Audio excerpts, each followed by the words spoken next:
Urbaine, il en court dans le monde entier. Des histoires ahurissantes qui se propagent à la vitesse de l'éclair et qui évoluent jusqu'à ce qu'on ne distingue plus le mythe de la réalité. Dans cet épisode intitulé À pile ou face, vous découvrirez 3 récits incroyables sur le thème de la chance. Certains heureux, d'autres tragiques. D'abord, commençons par l'enterrement d'une vie de garçon qui dégénère et qui met en péril bien plus qu'un mariage. Ça suffit! Karen, reviens! Ensuite, la méthode loufoque qui a vu une multitude de gagnants se partager un même tirage du loto. Comment choisissez-vous les chiffres que vous jouez? Et enfin, l'épouvantable coup du sort qui a fait s'effondrer l'empire d'un petit industriel prospère. Suivez attentivement ces 3 histoires et décidez lesquelles sont vraies et lesquelles sont fausses. Vous saurez seulement à la fin de l'épisode si vous avez vu juste. D'abord, ce fait divers que nous avons appelé « la vérité toute nue ». Leslie DeSoto cumule tous les talents. Les habitants du New Jersey la connaissent surtout pour ses chroniques hebdomadaires sur des événements spectaculaires survenus près de chez eux. Toujours est-il qu'elle a eu du mal à croire à la véracité de la vidéo parvenue dans sa boîte mail. C'est une de mes amies qui l'a ouverte. Et elle m'a dit, tiens, voilà un sujet tout trouvé pour toi. Cette histoire a été loin, toute la ville a bien ri, même si la mésaventure reste assez triste pour ses protagonistes. Tout commence en 2007. David et Karen sont sur le point de se marier, mais il y a un problème. Karen sait ce que les amis de David ont préparé pour son enterrement de vie de garçon, et ça ne lui plaît pas du tout. Elle a prévenu, imbibez-vous d'alcool, jouez de l'argent, mais pas de stripteaseuse. David accepte, mais pas ses copains. Comment ça? Pas de strip, d'accord?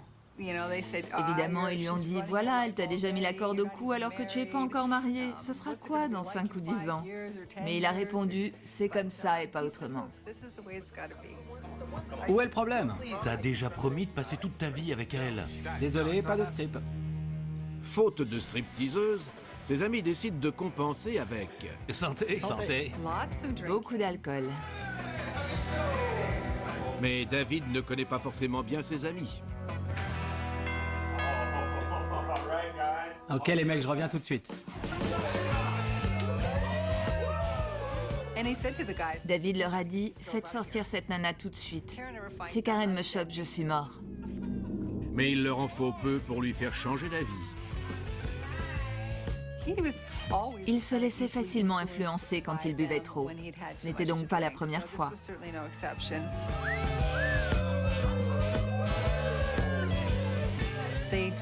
Ses copains lui ont dit « T'inquiète pas, Karen n'en saura jamais rien. Profite à fond de tes derniers moments de liberté. » Mais David, qui s'est absenté avec la jeune femme, commence à se faire attendre. La curiosité s'empare de ses amis. Ils l'ont trouvé dans une position embarrassante, avec la fille en petite tenue au-dessus de lui qui criait « avance, cow-boy, allez, Les amis de David sont tellement saoux qu'ils ne peuvent s'empêcher de partager ce qu'ils viennent de filmer. Ils ont envoyé ça par mail à un copain qui n'avait pas pu participer à la fête. Et le copain a trouvé ça si drôle qu'il a transféré la séquence à d'autres copains. Mais les nouvelles vont vite dans la petite ville. Et un peu plus tard, la fiancée de David reçoit un appel.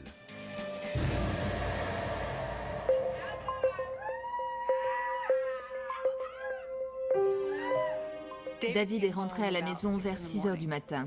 Karen l'attend avec ses valises. Elle était outrée. Comment cet homme qu'elle connaissait depuis l'adolescence avait-il osé lui faire une telle chose? Ça suffit! Karen, reviens! Karen annule le mariage et quitte David pour de bon. Il était complètement effondré. Il aimait profondément Karen et elle était partie. David essaye de noyer son chagrin. Mais ces 24 heures de beuverie ne font qu'aggraver la situation. Sans l'amour de sa vie, il décide qu'il n'a plus de raison de vivre. Il a d'abord pensé se tuer par balle, mais il n'avait pas de revolver et ne savait pas comment s'en procurer un. Ensuite, il s'est dit, je risque de me rater, autant trouver autre chose. Alors, il a voulu se pendre. Mais là, il a réalisé que le seul endroit possible, c'était dans le jardin de leur maison. Et si Karen découvrait son cadavre pendu, il lui avait déjà fait beaucoup de mal. Il ne voulait pas lui faire subir un malheur de plus. Alors là aussi, il s'est abstenu. La décision de David de ne plus nuire à personne complique son projet de suicide et va le conduire à un choix bizarre. Il a pensé au train. Plein de suicides ont lieu sur les voies ferroviaires. Alors il s'est couché sur les rails, où il est resté allongé pendant 10 minutes. Mais une fois allongé, il a réfléchi. Les employés ferroviaires vont trouver mon cadavre dans un sale état. C'était vraiment un gars gentil qui ne voulait blesser personne. Il avait juste commis des erreurs. David finit par trouver l'endroit idéal pour mettre un terme à ses souffrances.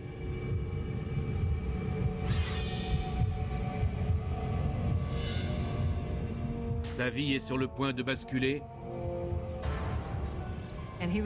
Mais il aperçoit quelqu'un d'autre sur le pont. bienveillant jusqu'au bout, il ne veut surtout pas choquer une inconnue avec l'image épouvantable d'un saut mortel. Mais chose incroyable, il reconnaît Karen. Elle aussi, le cœur brisé, submergée par la honte, a décidé de se supprimer. Tous deux étaient prêts à sauter du pont. En réalisant chacun qu'ils auraient pu cesser de vivre à cause de l'autre, ils se sont aperçus qu'ils avaient dépassé toutes les limites du bon sens. Deux amoureux déchirés par une nuit d'excès se retrouvent unis dans un même chagrin, juste à temps pour se sauver de la mort. Ce fait divers est-il vraiment arrivé? Vous le saurez à la fin de l'épisode. Mais avant, écoutez cette mini-légende. Mini-légende numéro 55672, le conjoint escamotable. Fatiguée que son compagnon ivre-mort prenne toute la place pour dormir, une habitante de Saint-Pétersbourg replie le canapé-lit en le laissant à l'intérieur. 3 heures plus tard, elle revient en pensant qu'il a retenu la leçon, mais elle le retrouve étouffé entre les draps. Est-ce vrai ou faux? C'est vrai. En 2008, une femme de Saint-Pétersbourg a bel et bien plié sa moitié en deux.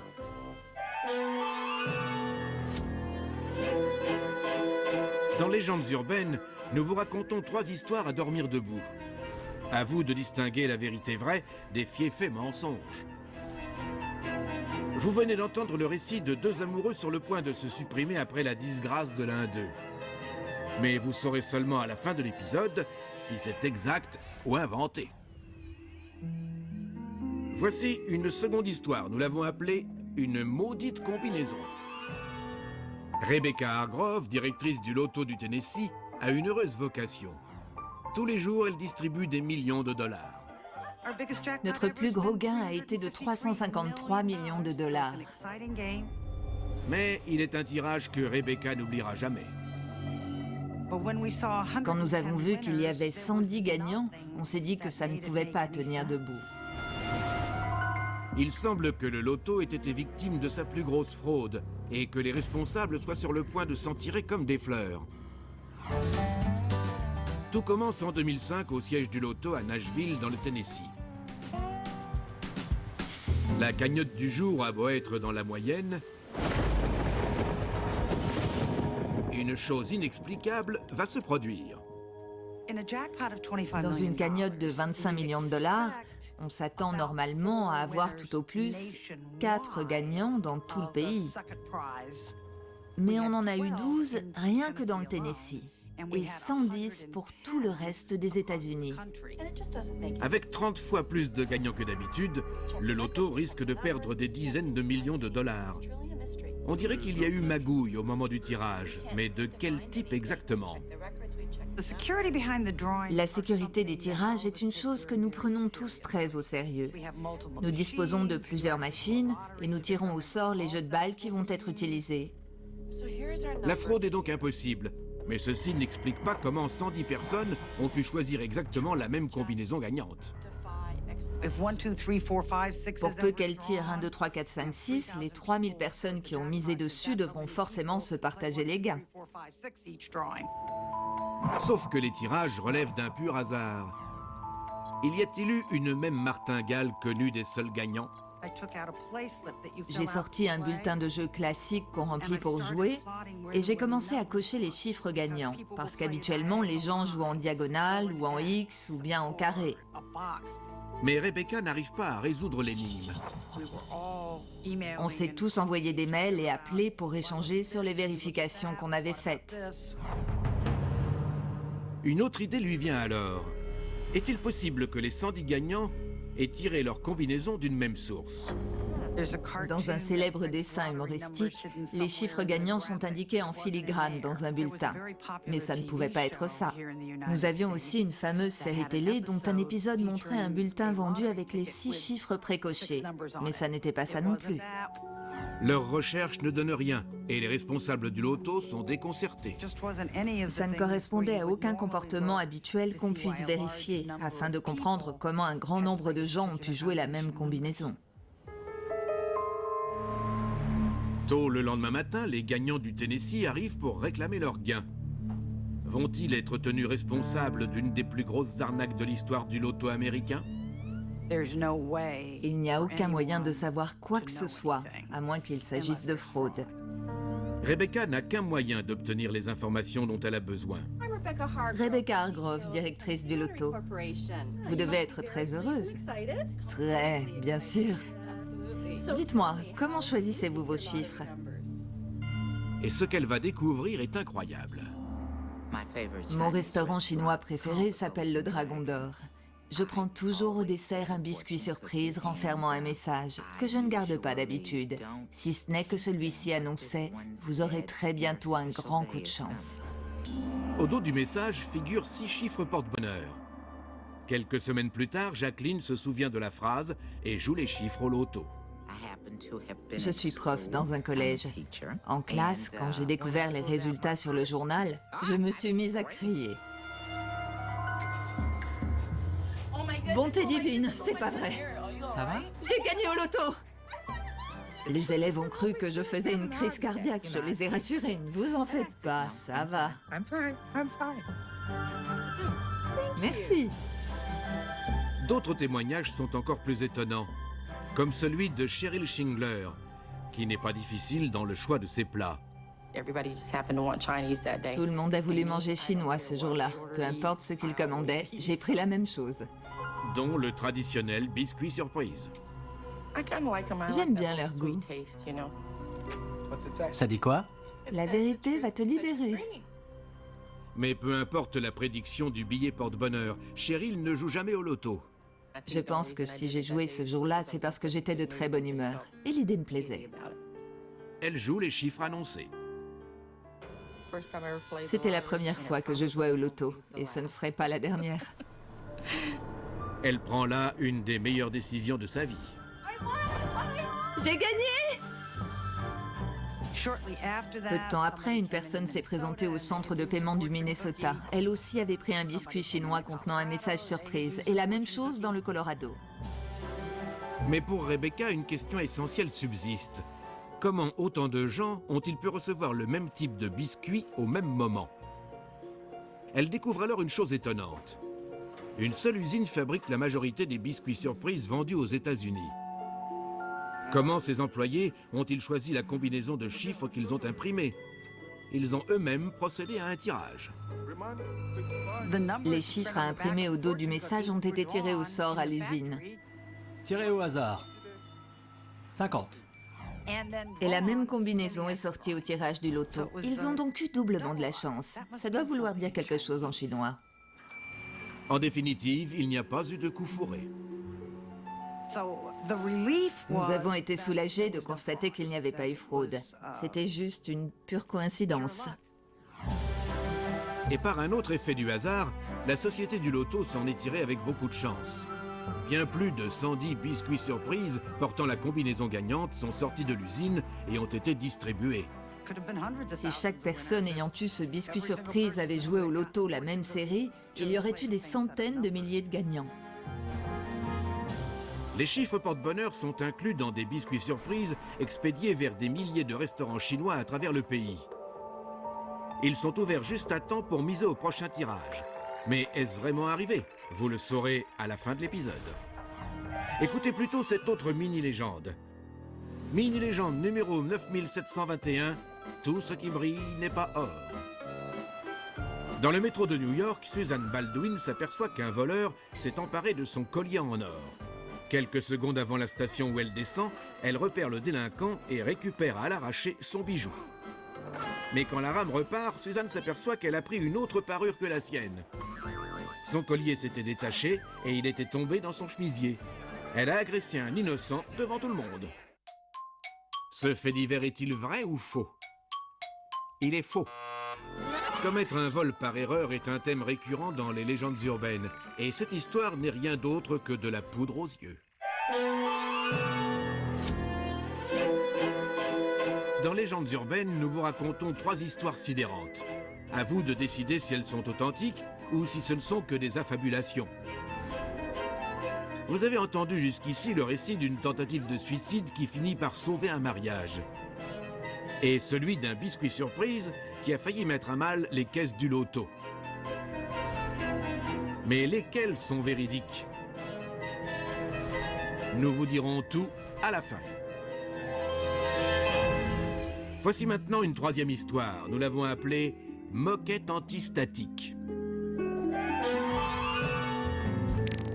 John Chao s'est autoproclamé roi du tapis. On pouvait me voir parfois à la télé en train de dire « Achetez mes tapis ». Il a bâti son empire à force de travail et de réussite, jusqu'à ce qu'une nuit, il y a quelques années, sa chance tourne court et son univers s'effondre. 15 ans de travail acharné partis en fumée. Tout commence un jour banal de 2007. L'entreprise de revêtement de sol de John est la plus florissante de l'État. Elle lui laisse peu de temps à part travailler et dormir. Mais cette nuit-là va être tout sauf reposante. Calvin, un ami de John, l'appelle en plein sommeil avec de mauvaises nouvelles de son magasin. Allô? John, c'est Calvin. Calvin a appelé pour m'annoncer que la vitrine avait volé en éclats. S'agit-il d'un acte de vandalisme? Y a-t-il un intrus à l'intérieur?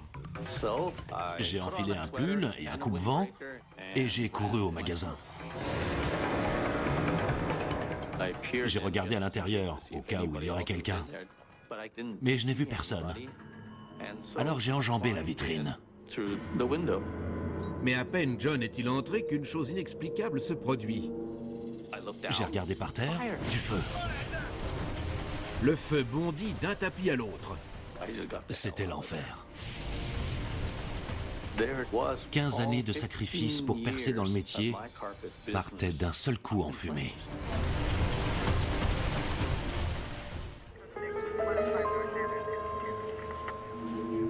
Le temps que les pompiers viennent à bout du sinistre, John réalise que tout est anéanti. Mais pour leur capitaine, son récit est suspect. Comment un incendie peut-il surgir de nulle part? Les soldats du feu font alors une découverte qui ne fait qu'épaissir le mystère. Le capitaine m'a dit qu'un seul vent inflammable avait provoqué l'incendie. Est-ce un acte isolé, prémédité? Quelqu'un essaie-t-il de ruiner John? À mesure que l'enquête progresse, l'étendue du désastre apparaît. Qu'allait-il se passer si je perdais mon entreprise? Les enquêteurs découvrent alors une chose que nul ne peut expliquer. L'incendie a démarré à l'avant du magasin. Un intrus n'a pas pu le déclencher depuis le fond. John devient le suspect numéro 1. Je n'arrivais pas à y croire. Pourquoi aurais-je mis le feu à mon magasin alors que mon affaire marchait très bien? Le mystère est des plus étranges. J'étais complètement désemparé. Mais Cathy, l'assistante de John, détient peut-être la réponse. Arrivant en larmes, elle lui fait un aveu. J'avais demandé à Cathy d'utiliser du solvant pour nettoyer le sol. Je ne m'étais pas inquiété que cela puisse être inflammable. Après tout, ce type de solvant sèche vite. Mais Cathy a oublié de refermer le bouchon du bidon contenant le liquide. La personne ayant pénétré par infraction a dû le renverser. Le solvant s'est répandu sur les tapis et les moquettes. Mais un mystère encore plus important subsiste. Qui a allumé l'incendie? John reprend le fil du récit et cette fois un souvenir émerge. Quand j'ai marché sur le tapis, j'ai entendu comme un craquement. Crac! Le capitaine des pompiers est stupéfait, mais il pense avoir une explication, même si elle peut paraître étrange. Mon pull en laine et le coupe-vent que je portais provoquaient beaucoup d'électricité statique. Par frottement, une forte charge statique s'est accumulée. Le capitaine des pompiers m'a dit que j'avais sans doute quelque chose comme 40 000 volts d'électricité qui me circulait à travers le corps. Chose que j'ignorais. John aurait dû recevoir une décharge inoffensive, mais ce jour-là n'était vraiment pas son jour de chance. Quand j'ai touché le tapis et le solvant qui s'était répandu, l'étincelle produite par mon corps a suffi à mettre le feu. Par une cruelle coïncidence, John a fait flamber le magasin qu'il aimait tant. Quand je regarde en arrière, il m'arrive encore de me demander si cela m'est réellement arrivé. Un commerçant prospère brûle accidentellement le travail d'une vie à cause d'un mauvais choix vestimentaire. Est-ce vraiment arrivé? Le moment est venu de vous révéler la vérité sur nos 3 histoires singulières. D'abord, le récit de cet enterrement de vie de garçon qui a failli ruiner plus qu'un mariage. Réalité ou fiction? Fort heureusement, on a pu empêcher ce double suicide. Tout simplement parce que cette histoire n'est jamais arrivée. Et je ne suis pas Leslie DeSoto. Cette légende est une version très enjolivée d'un fait divers russe datant de 2010, où 2 personnes avaient projeté de sauter ensemble par-dessus la rambarde d'un pont avant de tomber amoureuses l'une de l'autre. Puis il y a eu l'histoire du biscuit surprise ayant tenu sa promesse de richesse. Est-elle vraie? Je m'appelle Rebecca Hargrove, je suis présidente du Powerball et du Loto du Tennessee, et cette histoire est authentique. La combinaison porte-bonheur a coûté au loto plus de 20 millions de dollars. Et bien que des joueurs continuent à gagner grâce au biscuit surprise, aucun autre tirage n'a atteint les 110 gagnants. Peut-être parce que l'usine qui les fabrique a préféré abandonner le tirage au sort manuel au profit d'un tirage informatisé. Enfin, nous vous avons raconté comment une décharge statique a ruiné tout le travail d'un entrepreneur prospère. Est-ce vraiment arrivé? C'est une histoire bouleversante, mais par chance, elle est fausse. Je n'ai pas de magasin de moquettes. Bien qu'inventée, cette légende comporte tout de même une étincelle de vérité. L'électricité statique peut provoquer un incendie, même si elle enflamme plus facilement les vapeurs gazeuses que les liquides. Et voici venue la fin de notre épisode. Avez-vous réussi à différencier la vérité nue des mensonges déguisés? Sinon, ne vous inquiétez pas, vous vous rattraperez dans le prochain épisode de Légendes urbaines.